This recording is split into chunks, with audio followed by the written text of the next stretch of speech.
Oh shit, it's been recording this whole time. Oh, I didn't realize. Are we on camera? He just charged up. Would you like to invite someone else? Oh, it's alright. I understand these things. We had a conversation about the procedural mission system, but I think we're hanging too much of what's procedural about it on the structure of the missions themselves and not enough on the participants of the mission. So the way that I described it, at coffee is, if the Sims is a violent shooter and you're getting missions from other Sims while they are also living their own lives and getting involved in their own shit, what does that look like?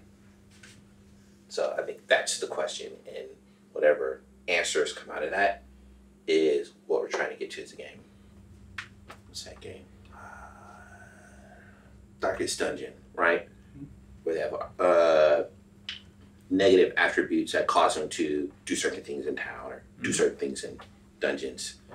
I think that's the simplest abstraction of where we're trying to go with it, is that you'll have people who have positive attributes which will influence what kind of missions you get and how they become participants in the things that you're given. So we have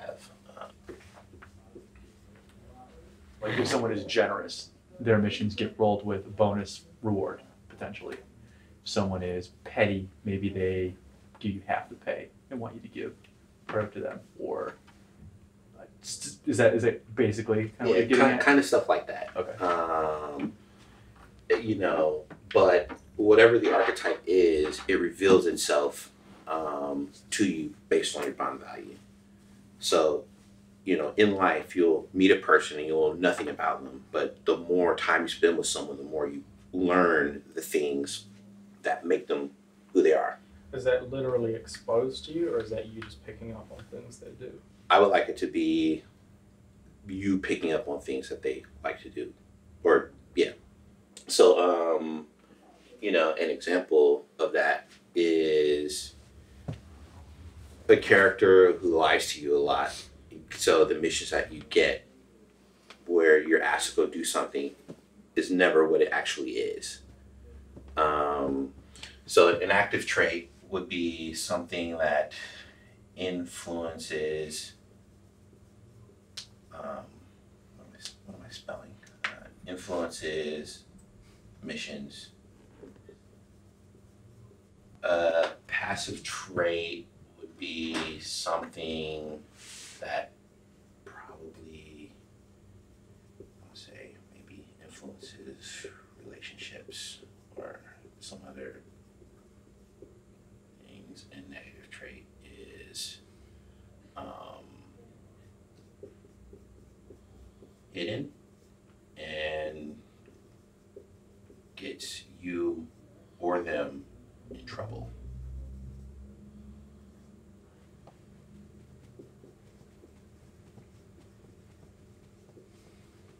And a combination of these three things basically always happening under the hood influences like basically what your interactions are with various people in the world. Does that make sense, sir? Why do you only label negative as being hidden? Because you don't know what's negative about a person until you've done X amount of things for them and they've then, and then you've spent enough time with the character to pick up that, I don't know, they do drugs or some shit like that. So, and that would be a good example of a negative thing would be this character does drugs and they constantly get themselves in trouble. So you're constantly having to bail them out of problems or pay off their debts or other shit like that, could potentially influence other relationships or other, aspects of the game. Mm-hmm. So a part of what makes an archetype, or things that can feed into that, I think are going to be things like the racial dispositions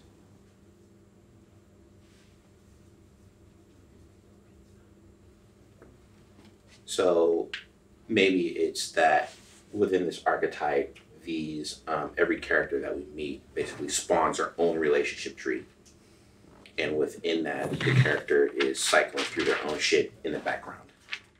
So if you have a problem with someone, maybe someone else in their relationship tree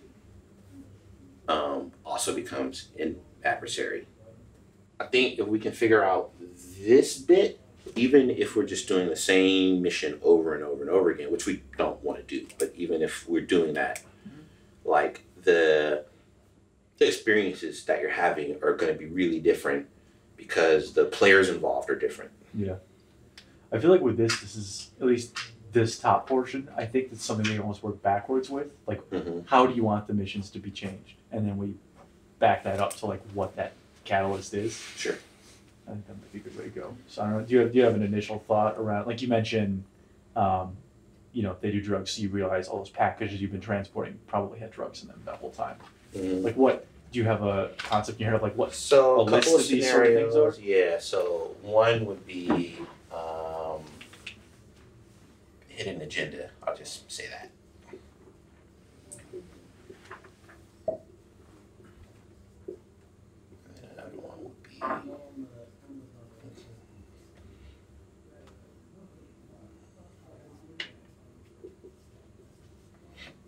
So hidden agenda might be that, you meet a person, he's like, hey, I need to, get this package over to blah, blah, blah, but I don't have time to do it, for me. And you take it to them and, it's seems fine. And then over time you realize that he's got a drug habit and he's been, stealing drugs from somebody else and then, selling them off to pay off a debt, and that basically turns that into a new enemy when you realize that you've been, ferrying packages for someone illegally and you get caught or he gets caught, and he's like, you go back to get the reward and he's gone because they're after him and he sends you a message and you're like, hey dude, he's like, hey man, I'm, blah, blah, blah, come over to so-and-so area to talk to me because they're after me. Yeah. So, and then you would like to have those kind of situations just clip back to back to back to back to back to where you meet this guy, he is hiding from, some other entity in the city and you're still getting missions, but now the missions are framed as, help me ferry these packages to blah, blah, blah, so that I can get the money so that I can pay this guy off. So you're still doing missions, but now the context of the mission has changed because that revolves around the central figure of the person that you've been, How do you envision like the thresholds of revealing this information would go? Like, is it when you're initially bonded, say like 0 to 20, the missions seem like they're all above board, it's all fine. And then once you cross a certain bond threshold, we start feeding in more of that info to the narrative and things? Yep. So these traits wouldn't have much of an effect below a certain threshold, is that what you're saying? They will almost like not even exist until bond 30 or something like that. Right. You might notice the first thing. Okay. I mean, I feel like we should try to keep it consistent, like you say, package delivery. Yeah. We just add some more information on top as you progress. Because if your package deliveries with them were fine until they reach a certain bond and then suddenly they're all, drugs, do you think that would be weird to have a sudden change in character? But it's not really a change of character. It's just that you now know something you didn't know before. So, I mean, what we could do is, like, early on, we established that is still a hidden trait, right? Because we knew that from the start when they're generated. So if you took it upon yourself to open one of those earliest packages, you might discover that they have drugs in them. It's more that once you cross a certain bond threshold, maybe he's sending you on less risky runs when he doesn't know you very well because he doesn't know if you can handle it. And it might be that you're just dropping off packages to, like, individuals as a sale. But then later he has you taking stuff to, like, a place that's very obviously centered around trafficking drugs. You know what I mean? So it ramps up the intensity of what's going on the more bonded you are with them. And then more of the negative things start happening to you or them as you move along. So it's basically, getting into business with somebody you didn't fully understand, and then... Sorry, go ahead. So we need, basically for every trait we come up with, we're going to need the timeline, basically what you've got there, and at each point, like, what sort of things would happen at those points, so that I can actually program it. Mm-hmm. Yeah. Okay. Yeah, which is this will, like, it seems to me like involve like a sort of a higher degree of authoring to make it work. Yeah, it is going to involve a lot of authoring, but So if we're we going have enough back of in that, that it'll pay direction. Because that'd be near impossible to just do completely procedurally. Right. But if it's like those cards we had, right? Yeah. Then it's So, more straightforward. just to keep running with the same sort of theme, like for me, if I was authoring this, I would want to be able to have a catalog of locations that I could class as like places that would make sense to be delivering drugs to. So like literally, like say from making weather, like a manufacturing warehouse, or to like building that a gang has taken over as a distribution center, things like that. I think that would be something we need to develop as, you know, when I'm authoring this mission, like here are the locations that make the most sense. That's fancy. Book. Yeah. Oh. Sorry. But because we have a bit of that in the location database that we started putting things in a little bit. Yeah, so you're basically saying add tags to that, right? Yeah, or, you know, it'd be, I mean, if the tags are just kind of open to whatever we want to add, it'd be me classing this as like missions of a certain theme, like on the low end can go here, but once it starts expanding, like here's the higher end version of that. So it goes from Tags with a sort of- single drop off to like an individual to like go hit up this distribution center where they're actually manufacturing the drugs. It's just kind of like, yeah, tags with sort of intensity to them. yeah. So I'd say like level 1 drug location up to like level 4 drug location, or however I choose to tag them myself. But then Okay. while I'm authoring the mission, I could be like, valid target locations for this delivery mission are level 1 drug zones. And then as it moves up, I say level 4, level whatever. So then you might say, you know, it's a Vox person, they operate wherever, and so now you want to find a tier 2 drug location in a specific zone or something like that. Yeah, I guess that's the way I'd frame it. Yeah, so I know that throughout the game, I've gone through and determined, you know, these locations make sense to me for where like a mid-tier drug operation would be going on, and then that starts becoming the focus of where this dude sends you. Okay. And then it just escalates from there. So and then we'll need to plan all those out. sure, yeah, definitely. The one that actually scares me a bit is the archetype system, because that is a whole new system. Like actually introducing, it doesn't. For people, we've got basically bond disposition and their and whatever variables we attach to them. So I'd like to think about how we're going to attach personality variables to NPCs and then read and respond to them. What are we thinking? I believe people already have personalities, we just don't do anything with them. So we're basically at the point of, because you're sort of into like using archetypes and personality interchangeably, right? You're talking about the same thing? When I guess yeah. So unless So you guys liar. have come up with some other definition for personality I don't know about. No. Okay. No, it's basically the same thing. Yeah. So we Like, just need to go You know, through a liar. Yeah. And I think we actually did that. And We I have think a that's table on somewhere. Confluence. Yeah. I did that earlier on. And No. have you Actually- planned out what happens if they have those traits? Yeah. In Mhm. terms of like one thing that happens or everything that could happen? I think at that point, I think it was one thing. Yeah, so we'll need to go and do that Yeah. timeline for each of them. Yeah. This doesn't scare me because this is basically flags on a particular character, and then when it starts rolling a mission, like a retrieval mission, there's several aspects of it that will look at the mission giver's set of personality traits. And because like right now we do things like Yeah, here. twists and blah blah blah. That wasn't optional, so yeah. Those are just a random chance though currently, right? Although they don't really, and conceptually, yes. So Twists are- rather than it being Modified. random, we have sets of them that deviate based on the personality of the person. Here's the originating event card. And then we do things like this where, you know, if they have these personality traits, or these personality traits, then we like change stuff and remerge after the fact. Rather than just saying like randomly give me one of these as we currently sort of do. So after an optional is chosen, they don't link together anyway. It's not like Oh, right. Okay, optional then knows that might be. another optional. Yeah, It's that's fine. just, Henry would have written stuff that makes sense if the Yeah. person's a liar, like you know, some code to swap the item to a Right. drug cache or whatever. Yeah, and So- then and then the other component of all of that is that anytime we're introducing other characters in the mission or after the mission, you know, in response to something that you've done, that we pull from the relationship tree as much as possible. Mhm.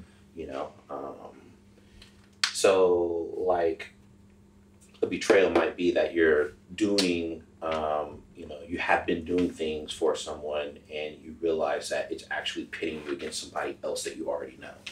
If someone's a liar, like that increases the chance of betrayal, which automatically Mhm. selects the next target as someone you also bonded to heavily.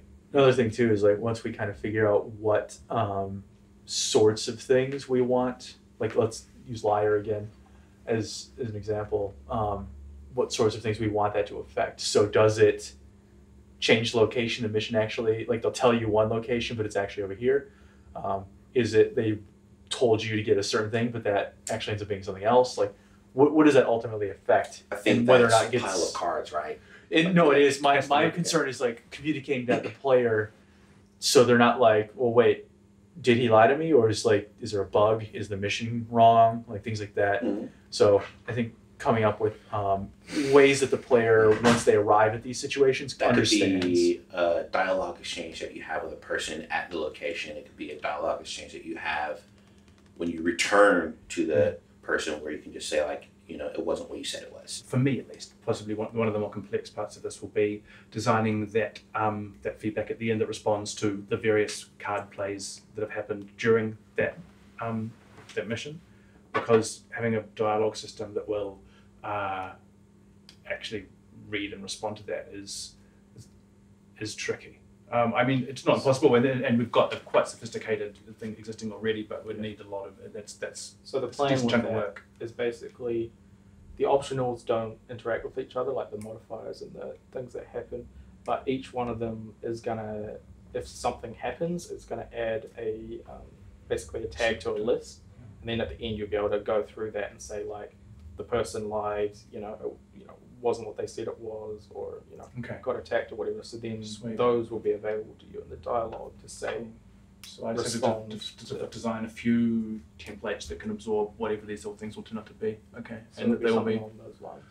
So I really want it to feel like the people you're interacting with have their own lives, so that you get, I don't know, like status updates or something when something important happens to them that, you know, could affect you, or it's just something important for a person. Mm. So it could be something as benign as a birthday, or it could be that someone got arrested. It could be that someone is now dead. Yeah. It definitely adds an interesting dynamic. So, like, take the drug dealer dude, for example. Like, if he gets arrested, you know, maybe based on some other personality traits he may have, maybe he narcs on you and tries to get you arrested, or Yeah. Or you could simply post bond and get him out of jail. or stuff like that. Yeah. Like, and, if you say and no, the bond value just immediately goes from yeah, 30 to 100. Like, Yeah. that could be interesting. Yeah, because like maybe he asks you to bail him out, and you say no, and then maybe he's like, well, I'm gonna Yeah. tell the cops about you. That sort of so that is exactly what I'm trying to get to in terms of what is unique about the experience of playing the game. It's not necessarily the structure of the mission. It is the context around it.